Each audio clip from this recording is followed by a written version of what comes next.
Yang paling utama ini ilmu hal. Artinya ilmu hal ini ilmu ilmu dari kufur menjadi Islam itu.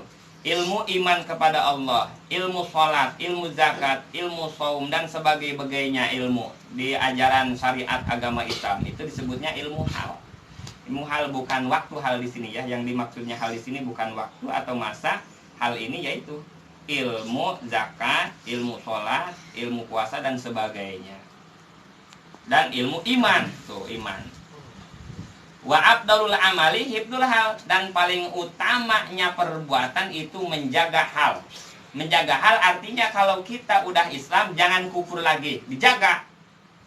Kalau kita sholat, jaga sholatnya. Kalau kita sholatnya tiap harinya biasanya baru 4 kali, baru 4 kali nih. Zuhur, isya, zuhur, asar, maghrib, isya baru 4 bisanya. Jaga tuh, jangan sampai kurang. Jangan sampai kurang. Belum bisa yang ini yang baru tobat gitu ya, yang baru tobat. Harusnya nambah. Jaga sholatnya. Oh, kalau kita ke masjid berjamaah baru dua waktu yang bisa berjamaah maghrib sama isya. Dijaga tuh, jangan sampai sehari semalam berjamaahnya cuma 1 doang. Ya. 1 doang. Terus harus nambah. Zakatnya juga jangan sampai dilalaikan. Puasanya juga dan sebagainya harus dijaga. Itu yang paling utama. Wa afdalul amali hifdul hal, dan yang paling utama itu menjaga kelakuan kita, beradab kita kepada manusia dan kepada Allah. Karena kita ini hablum minallah, hubungan kita kepada Allah harus pada guru kita ada yang ingin saya tanyakan yaitu mengenai akidah itu kan nggak ada taklid ya. Jadi bagaimana caranya kita untuk belajar tauhid itu supaya istilahnya lepas dari taklid gitu. Jadi harus berarti harus dipelajari sendiri ya, gitu ya. Itu kita memulainya dari mana, mohon pencerahannya. Usuluddin itu kan ada usul, ada furu ya. Mengenai sama, ada usuluddin, ada furu'uddin. Sama. Akidah juga ada usul akidah, ada furu akidah. Yang tidak boleh taklid itu usul akidah. Artinya kita mengesahkan kepada Allah. Mengesahkan kita kepada Allah itu harus punya dalil tersendiri. Artinya kita harus belajar sama guru kita. Siapa Allah ini? Terus apa sifat-sifatnya?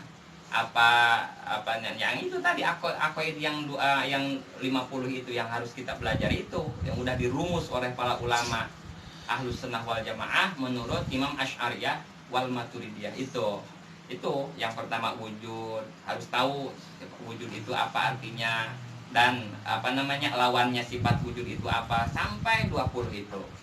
Tuh, yang boleh taklid furu'nya karena menurut keimanan kita di yaumil qiyamah atau di alam mahsyar itu, di akhirat itu kan ada mizan, yang disebut mizan ya.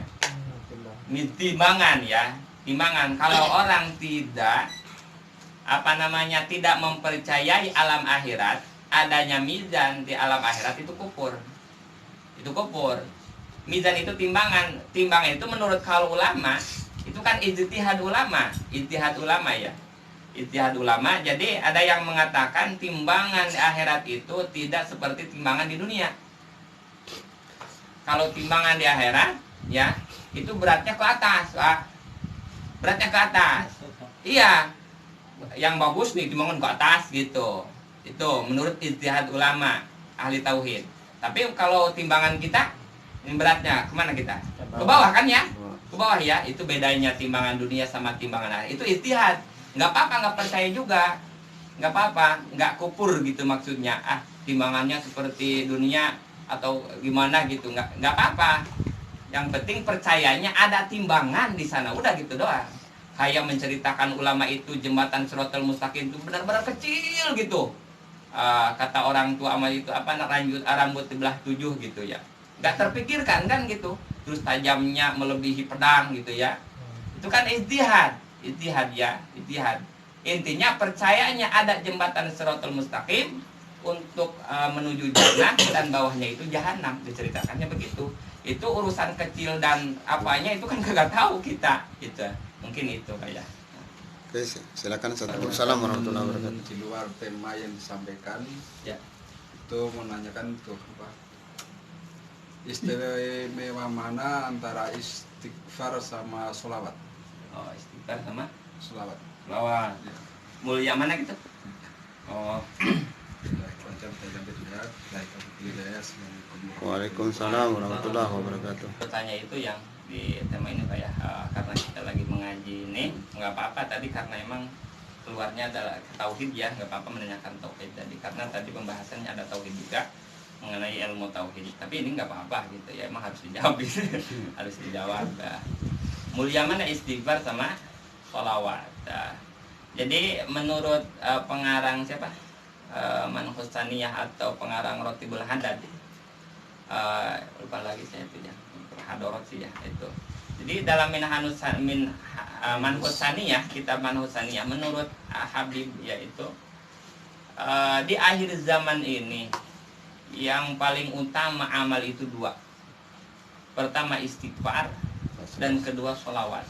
Itu yang pertama istighfar dan kedua sholawat. Cuman istighfar dan sholawat ini ya jadi tidak ada, kalau kalimah itu ya kalimah itu nggak ada membedakan mana yang mulia mana yang enggak gitu Pak, nggak, sama aja ya, sama aja. Yang mulia itu afdhalul dzikri fa'lam annahu la, itu yang paling mulia sebenarnya ya. Kalau istighfar itu kan cuman kalam ucapan kita yang intinya artinya istighfar itu penghias sih sebenarnya, penghias intinya kita berdosa terus bertobat, itu intinya mah balik kepada kebenaran.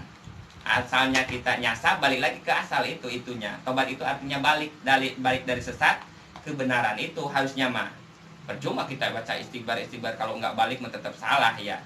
Cuman ditambahin dengan kalimat istighfar. Istighfar ini artinya ini tadi yang saya katakan itu penghias kita, penghias itu ya, penghias. Dalam arti ya itu astagfirullahaladzim, aku meminta maaf kepada Allah Subhanahu wa taala. Yang artinya bukan ucapan doang, perilaku kitanya gitu, bukan ucapan doang. Kalau kita ucapan doang makan semua juga ucapan bohong kadang-kadang ya. Ucapan kita istighfar tapi kelakuan kita tetap di dalam dosa.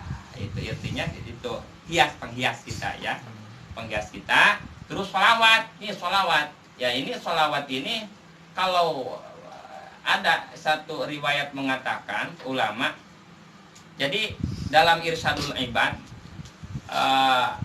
amaliyah yang diterima oleh Allah Subhanahu wa taala yang tidak melalui malaikat itu cuma satu Pak, sholawat. Karena semua ajaran yang kita lakukan ini itu semuanya Nabi ajarkan, Nabi contohkan, benar gak? Sholat contohkan, puasa dicontohkan, ini baca ini. Cuma satu yang tidak dicontohkan oleh Nabi itu sholawat kepadanya. Siapa yang mencontohkan? Allah sendiri. Innallaha malaikatahu yusholluna ala nabi, itu Allah sendiri. Berarti ini perintah langsung dari Allah, bukan dari Rasulullah. Kalau melihat perbandingan itu mungkin ya sholawat lebih bukan lebih mulia, sama sih gitu, lebih unggul lah gitu, lebih unggul. Bahkan sebelum kita mau berdoa apa aja syaratnya ini harus membaca sholawat gitu. Kalau mau diijabah doa kita diantaranya diawali dengan sholawat, diakhiri pun dengan sholawat. Itu mungkin itu ya yang mudah-mudahan ada manfaat. Oke.